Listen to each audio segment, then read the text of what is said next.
It's a pleasure to meet you here in this workshop. How do we want to lead people on dairies? What do we need to lead them? Or what do you need in your company to lead people? It's a workshop, it's not just a speech, so you have to work with me. I need people to lead. Clarity. Okay. Clarity? Clarity. Yeah. So how do you want to organize clarity? So how do you want to... Clear definition of a function or a role of somebody. Okay. So you want to... You need a hierarchy. You need... Or do you need SOP? So how do you want to organize that? Depends. SOP, yeah. Depends in what part of the organization you are, but at a certain... for the more practical work, the day-to-day job, I think SOPs are very important. Yeah. So... I'm going to have everything, so now the next one is... Clarity. Always the problem when you're sitting in the front row. Yeah. Okay. Really like this, yeah. So what's the next thing we need? Technical knowledge. Yeah, that's the structure and the clarity thing. Nearly. Motivation. Yeah, okay, we need motivation. If you want to lead people, you need a leader, and leader means somebody who's going in front of the others. Okay. Like a team leader. Yeah. And what does he have to do then when he's in front of the people? So he must know how to handle the dairy, how to handle the animals. Yeah. And then he is the best perfect example to lead the people and tell them how to handle the things. Exactly. So we have structure, clarity, and motivation. But what does? Yeah. Okay. You have to have a vision. Trust. Okay. Yeah. Vision, trust. But what do you have to do? I need to communicate. Exactly. Communication. Haha. Okay, you have to communicate with people. So I want to work out today how to do all that stuff in dairies. So my name is Charlotte. I've worked as a herds manager for 3 years on a bigger dairy with 700 cows, and it was a fast-growing dairy, and we had an extremely good farmer on it, or in it, but it's very different to lead a 100 cow dairy and leading a 700 cow dairy. So we changed a lot, and we raised our average milk yield from 9,000 kilograms to 12,700 now, and all with working with people. So we had the same knowledge, or nearly the same knowledge, and nearly the same infrastructure, but we worked a lot with people. Why do I want to talk with you about that topic? So if we have a changing in people. It costs 10,000 to 45,000 euro per person. So if I have a milker, it's like, okay, 10,000 euros, and it's not the cost for the labor. It's about ill cows, it's about dead cows, high hemostasis rate, maybe an hidden cow, or a cow with an accident, and something like that. So it's very expensive. If you have a changing of a herds manager, it's much more expensive. I have one dairy, they lost a person. After that, they called me, and I think they lost in that year 450,000 euro reproduction. They had a reproduction loss because the reproduction went like that. So it's extremely expensive to lose people. So how do we change that? So that's a German formula, but or a German Excel sheet. But we start, or if I start on a dairy, I start to to structure the labor with a hierarchy. Who's working where? So we talked about clarity. So where do I stand? Where am I working? Who's my leader? What's my team? And after that, we have a list of all things we have to do. Of all things, all tasks in different categories. So about feeding, reproduction, healthcare, and so we are asking, okay, who is doing this task? And when he's not on the dairy, who's helping him or who's helping him out? That's extremely important. It doesn't matter if I have 300 cows or 3,000 cows. Everybody has to know when to do what. And after filling out that sheet, we start prioritization. What happens daily? And we try to start. We try to do scheduling, a day schedule for every person, and we try to do weekly, some things weekly. So like dry off cows or like hormone programs, vet consulting, and all that stuff. So when we do that, it's like we can do it like that. That's a week schedule. We have two different ways to organize the labor or the week plans. On the right side, we have the one for bigger dairies.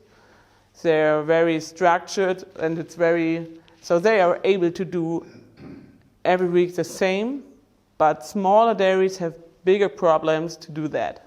So if there's somebody ill or on vacation, or if you have something like this here, so I'm not here, I'm on the ECC on Tuesday or on Thursday and Friday, they have they have trouble to reorganize the week. So we try to change a little bit. So we started on the left side. We started to sit down with everybody. So we found different categories for the tasks and had magnets. So colored magnets where we wrote down different tasks. And every week on Monday, they sit down and they try, okay, I have a date on Wednesday afternoon, so I'm out on Wednesday afternoon. I have, so they have trainees, I am at school on Thursday, and so they try to plan the week together, and they make sure that every task will be, so they will work on every task. And when they finish their day, they take the magnet and put it down, so they are successful. So they know, okay, I'm done, everything's fine. That's very, very important for people, how to motivate them. It's a very individual dairy, and I know they're very tricky with routines, so they hate routines. So I ordered, okay, if you do that, you have to send me a photo every Monday morning, and but not. So I scheduled in my calendar, in my agenda, and so every Monday morning I get a picture. If I'm not getting a picture, I'm getting angry, and you don't want that. I don't care. So I'm stronger. The other looks much worse than I do. Okay, so that's the first thing. Okay, that's just a small window of the things I'm doing on the dairy. So we need a clear structure, when to do what. So we need week plans, or we need a hierarchy. We need week plans. We need day plans, and SOPs. So you all know that. It's not rocket science. So let's talk about strength-oriented organization. So who knows the strengths of his people? Who knows which person in his dairy or in his company is very good in something? Who knows the people who are not very good in something? Everybody, yeah. And they know it more than the strengths of the people. Okay? So, why do I talk about that? So, we started work on dairies and everybody told us, okay, you need clarity, you need structure, it's all about clarity and structure. But we forgot the people behind. So we totally forgot the people behind. Okay, why do I want to talk about that? What are the benefits? It's more effective communication, it's more efficient communication, and it's less frustration because I know who's there, what is his strengths, and why is he not working like I want him to do. That's very important. Do you know some models? How to measure strengths or how to measure some things? Olga knows. Yeah, that's quite a good one. Yeah, because you communicate with them, you spend time with them, and you can analyze. Yeah. How do you analyze that? For example, if somebody is stronger physically, okay, and I know I can fit him anywhere, yeah, he can do this job. That's great. Sometimes a weaker one is smarter by mind, Mm-hmm. and if someone is a troubleshooter, a really good troubleshooter, Yeah. so I know this person can easily handle and tackle the trouble. Mm-hmm. So but for this, your presence and your daily based communication is one of the basic matter. That's the next point. Yeah, because when you know them daily basis, you know their weakness, their Yeah. strength, their specialty. Extremely good. Yeah, that's exactly what I'm saying. So, you say you talked about discovery insights. That's a very nice one. So when I'm talking to farmers, I start on a lower level. So we start nearly like the DISC program. So if you go to dairy, you have 4 different types of people. People are different. Many farmers think people are all the same, and you have to give them a little bit of. You have to listen to them. You give them a little bit of your time, and then everything's working. It's not. So every guy on every dairy is thinking in another way. So like you said, we have a decision maker on a dairy.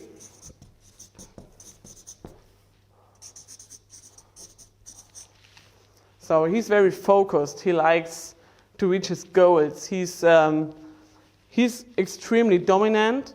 He likes to communicate, and he's like, okay, I know where, you have to follow me. And if you're not, you're a loser. Something like that. So he likes to drive the bigger tractor than his neighbor does. Yeah, that's a very easy way. The next type is the individual. So that's the guy. If you hit something with a wheel loader, so I was the person who hit something with a wheel loader. I was extremely good at it. If you hit something with a wheel loader, that's the guy who's there in 10 minutes with was heißt Werkzeug, Holger? With all tools, and he will fix it in 10 minutes. It's not very beautiful, but it works. That's the guy. He's very creative. He's extremely good in switching tasks and all that stuff. He's not very good in what? What's Administration. Yeah. He's not very good in doing things right every day. Structure. Yeah. He hates SOPs. Yeah. No consistency, So- no specialty, but same time he's a special. Yeah. He's a special. Electrical, mechanical, Yeah. labor, everything. So maybe we can change. You can stay here. You're great. So. Maybe every big farm needs one of those guys, but not more. Or 1 or 2. So that's very different. Yeah, and luckily you can find only one. Yeah. No. That's so. The week plan on the left side. I think that was a dairy with 300 cows, and all 5 people who were working on that dairy were all here. That was horrible. Yeah, Charlotte, we started like that, but no, we quit. Okay, what about food bath? Yeah, we started, but you quit? Yeah, great. So we had one person who was, so you have to look it up, who was a creator of habit.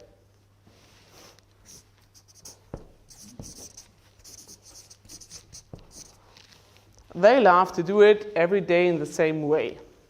I had a feeding guy from a bigger dairy in Eastern Germany, and I asked him, how do you want to work? So I had to talk with him about the strategy of feeding and how to do it in a more efficient way. And he asked me, okay, Charlotte, what are you doing to change? I don't want to change. So, no, we don't want to change anything. I'm just looking at you and just let work together. It's no problem. So, and I asked him, what about your day? How are you working? Okay, I start at 4:30, and then I do group 1, 2, 3, 4, 5, 6, 7, and then I do my breakfast. Okay, so where do you do that? Here or at home? So no, I do it at home. But at first, I'm feeding my rabbit. And then I do my breakfast. Okay, what are you doing when you're too late? I'm feeding my rabbit and I do breakfast. I'm never too late. Okay, I understood. What are you doing if your wheel loader have to go to the Werkstatt? To the shop. Yeah, to the shop. So then I just do a quarter of an hour and I'm feeding my rabbit and then I'm taking my breakfast and go to work. Okay. Yeah, nearly like that. So it's more like Eastern Germany, 60 years old. But he loved to do his job, and every day is the same work. And he had a boss. He was here, and they hated each other. But because his boss, every time he had free, every Sunday he had new ideas, and he started to change everything. So that's very difficult. And then we have the fox.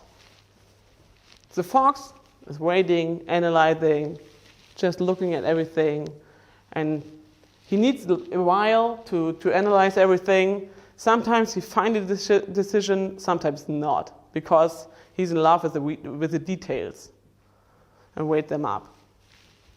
So the biggest differences we have between this, we have here. So the fox hates the individualist, and the creator of habits hates decision makers. Because he loves harmony. He loves, okay, everything's fine, I'm feeding my rabbit, everything's good, I love my life. And he's like, okay, we have a problem, we change. Okay, give you 3 points, okay, this way. And they hate each other. That are the biggest troubles in the dairies. So if you take these 4 things, you know, okay, people are different. But people are not just a decision maker, or an individual. You have to look behind. And if you look behind, I just need to, that are these 4. You see something like Discovery Insights. I'm using the Reed's motivation profile, which splits it up. So split that up in 16 different motivations. So the psychologist Stephen Rees, he found out, okay, we have about 1,000 motivations, and he found 16 categories. And one of that is power. So if like you told, if there is somebody with much power and he push everything, or is it somebody who's okay, everything's fine, I'm calm. I'm just very calm. That's like you and I, you're just very nice and it's okay, and I'm like, okay, what are we doing now? So it's not my profile. One of the most dominant motivation is acceptance. So many people say, okay, employees need acceptance. They love it. It's not. So some people love it, and they need it from others. That's if you see acceptance on the right side, they love it, and they live it. Okay, is it okay what I do? Do you like me? Okay. Don't criticize me, please. And on the left side, it's like, okay, I take my acceptance from numbers and from the things I'm doing.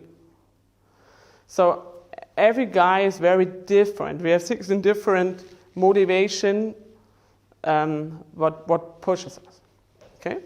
So what kind of person are you? So if you try to give you a category.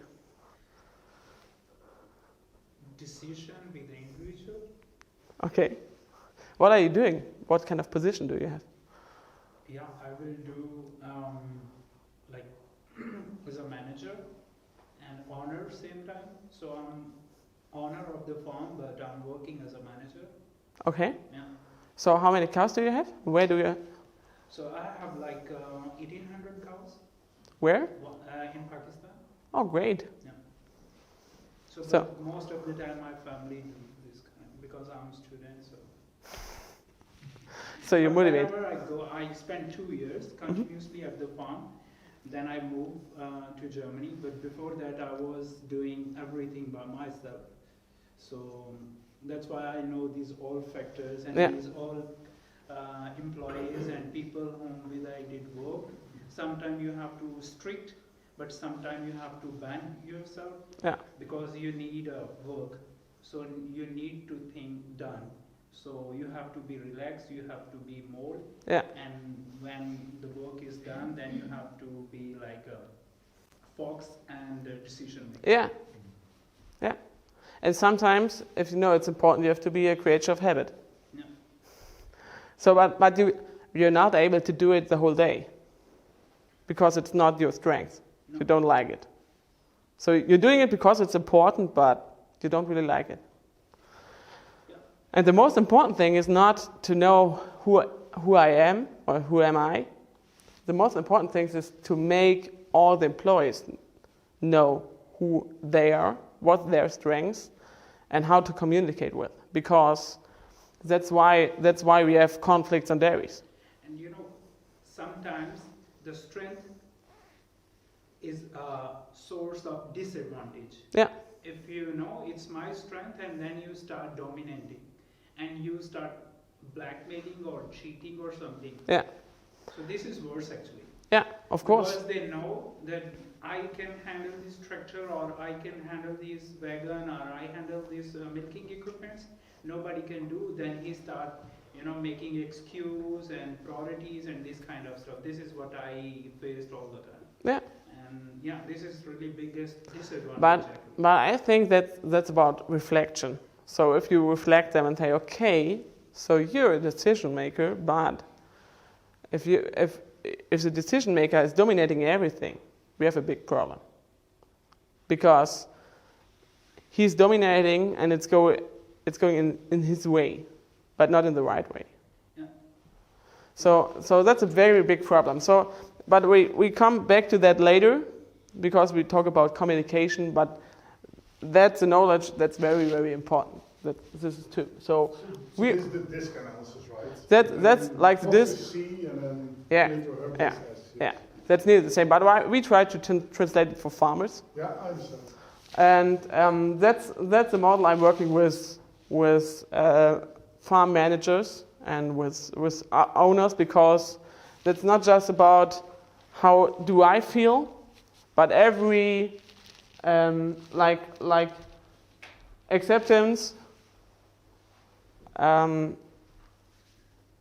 give me another point of view than an employee who has acceptance on the left side. So that employee is somebody who's like, okay, everything's fine, I don't care.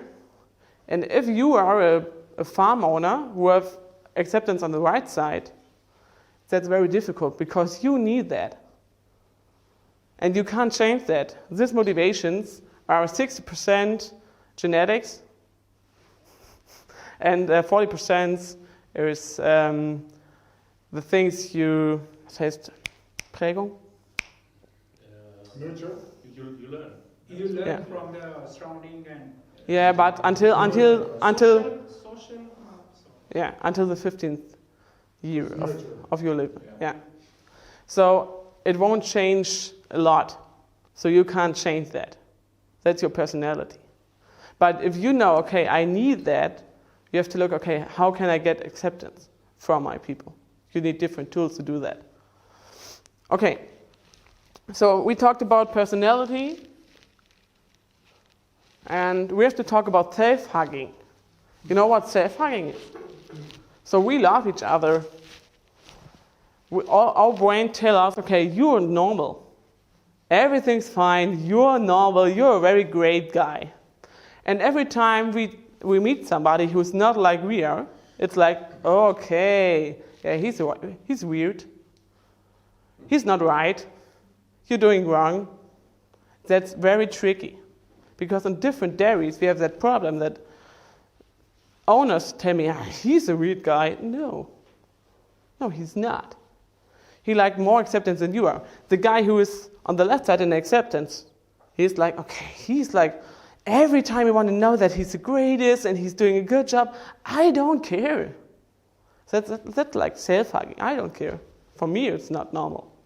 Very, very, very, very important point.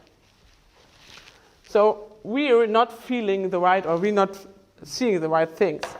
So, and if you need a practical tool for your dairy, Holger knows that story. We have not just different types of behavior. So, do you know where you are on that graphic? Do you know where the people are on that graphic? If you know that, it's a good point. But if you know the 5 languages of love, I forgot to translate it. 5 languages of love, you know them? Pamper them, words. Yeah. So before you start, so you have 5 different languages of love. So I start that with the guy who stands on the camera for my second company for Galaxis, and he's a great guy. He's no farmer. So he's extremely different. He's not, but he has the same job. So and I told him, you're a great guy. You're doing a great job. I really love the things you're doing. And he's like, okay. Are you fucking kidding me? I give you my heart, and you're like, okay. So the language of love, words, first language of love, has position 5 in his range. He don't really care about the words. So I try to do number 2. So I took he likes to drink Club Mate, I don't know. So he really loved that.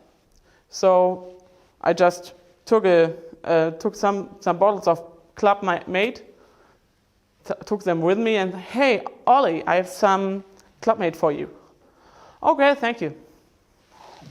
That's number 4 in the range. Yeah, that's number 4 in his range. Yeah, he don't really care. It's nice, but he don't really care. So then I tried number 3, service. So I bring him a coffee. It was like, hey, Ollie. And I opened the door for him, and I did everything. So I gave him a very good service. Oh, nice. Thank you, Charlotte. Okay. I think that's number 3, maybe. After that, I started with touches.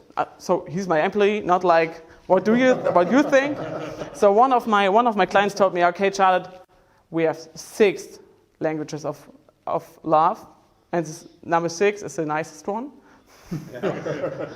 So I was like, hey, you're a very nice guy, thank you. Or after a day working with him on a dairy, I just, hey, nice to have you.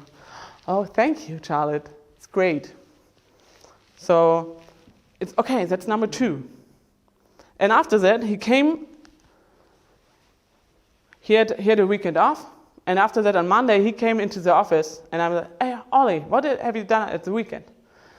Charlotte, I watched some YouTube videos, and I have to show you something. So we sit down, 15 minutes, watched YouTube videos about how to do the filming and all the camera stuff in a better way. And for 5 days, he was extremely happy. It was like, Charlotte, that was very nice. And we worked out how to do better, how to get better with Galaxis. And he was like, Charlotte, nice, thank you. So, great. Okay, number 1. So if you find out which type or what kind of strengths your employees have and what language of love they have, it's much easier to lead them. Okay, so let's talk about the last point. But do you think that's... Wait a minute. The Pygmalion effect, and the Pygmalion effect says, or they had some studies, a case study, and they had the store chain. So for clothes and that stuff, and they had a store chain, and they took their worst employees, so the lousiest employees, and they opened a new store with a new leading person, and they told them, okay, you get the best people we have in our company. You get the best. He got the lousiest. So was not a very nice try. But after 4 weeks, this store was the best one in the whole company. Why? What happened? Self-fulfilling prophecy. Yeah? Okay. He started working like they were. Yeah. So he pushed them to the moon. Yeah. And he thought they were the best, and he treated them like they are the best. Yeah.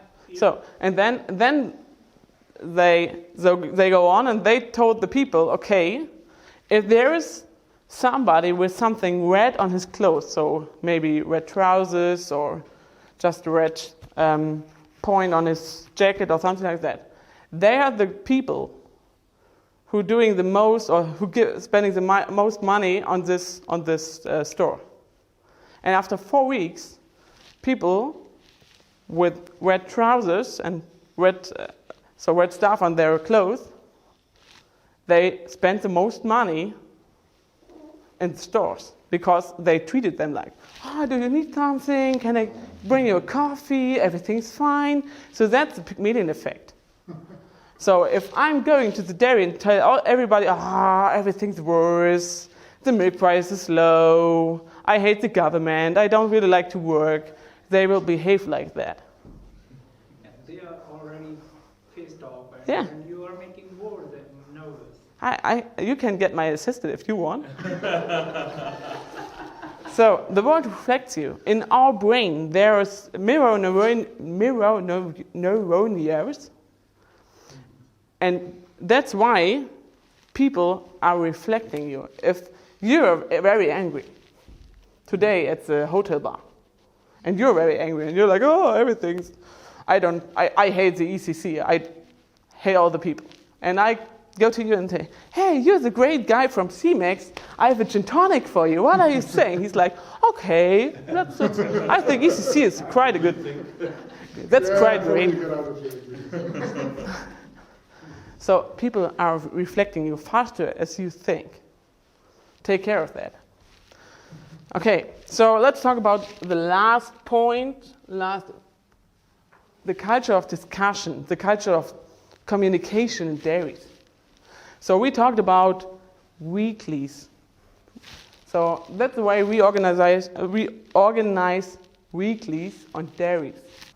Every bigger dairy have a safe week plan, but we have problems who are raising in a week, and we need the weekly to reflect the last week. So have we, or did we get everything done? So are every tasks done? Well, if not, why not? We had some problems, or we have a high mastitis rate. Why? What did we change? So why do we doing it on Monday? Why? Because some people had free on the weekend. And the first thing we do is a weekly with every guy in the dairy. If we have some makers who are making 8 hours a day, you can download the presentation later. It's okay. If we have makers who are working 8 hours a day, so we do a training every 3 weeks. But all the other people, they sit down in the weekly. And it's just, okay, if there are some problems, if there, you can see that, okay, if there are people who had free in the weekend, they have a smooth start in the new week. It's a quarter of an hour or 15, maximum 30 minutes a week with the coffee, but the people are staying, so they're standing, they're not sitting. And then they discuss the next week, and it's Monday, Tuesday, Wednesday, and so on. They put in their different dates. So we get a group from Pakistan with a bath on Wednesday, everything has to be clean, and they start to think, okay, we have to look it up, we have to look for that, and we have to do that, and they start to plan the next week together. So we have vacation on Wednesday, or there's something in vacations the whole week, or something like that. So they start to plan together. That's extremely important, and they have a smooth start. And everybody knows on Wednesday, okay, today we will do dry off cows and all that stuff, changing cows from group to group. And that's extremely important. Okay, and the last thing we're doing, like you told me, okay, so we're watching some videos together, and then we have a daily. And in the daily we have just 3 questions. So we have a structure in the daily. It's the first thing they do in the morning. They are standing with the coffee or a tea or something like they like, maybe eating some chocolate, I don't care. And the owner of the farm or the herd manager is just asking 3 questions. What did we do yesterday? So then they checked up the flip chart and checked up, okay, we tried to drive cows, but something was broken. I don't know. Okay, so maybe we can do it today. We can fix it today. How can we fix it today? And everybody is a process or is part of the process.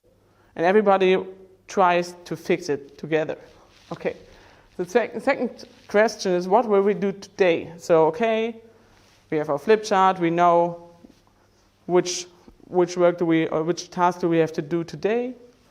And the third question is what prevents you from achieving your goals? So if there are any problems, okay, we have a high mastitis rate, we had 2 dead-born calves, I don't know.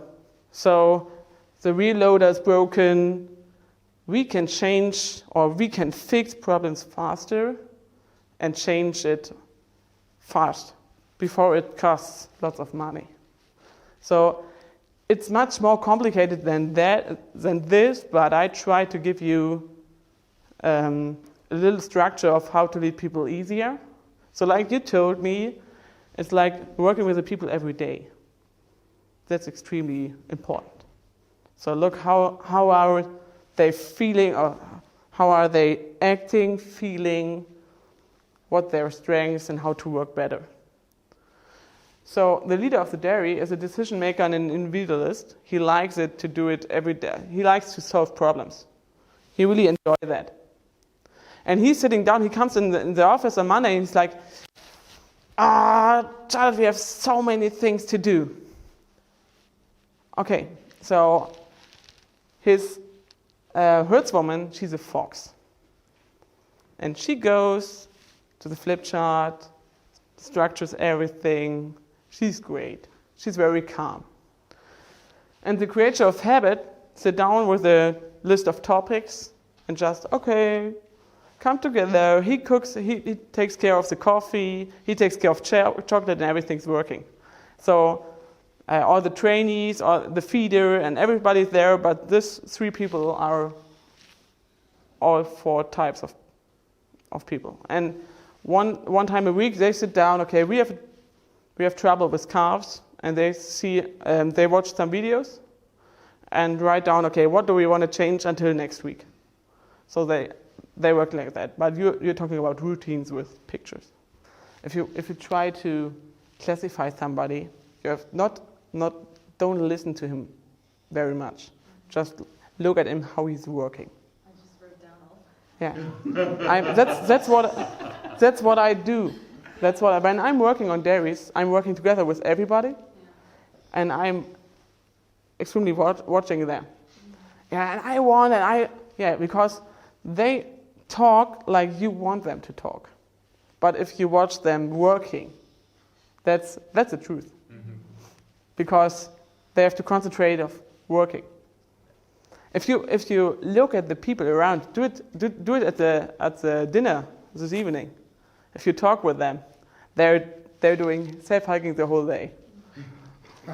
Look at company A. They're horrible. Look at their houses. Oh no. That's the same thing. Self-hugging the whole day. Nature of salespeople. Yeah. Self-hugging people. Yeah. Self-hugging salespeople. Okay, so I've stolen 50 minutes of your time, and I'm very thankful you spent the time with me, and hope you have a nice day.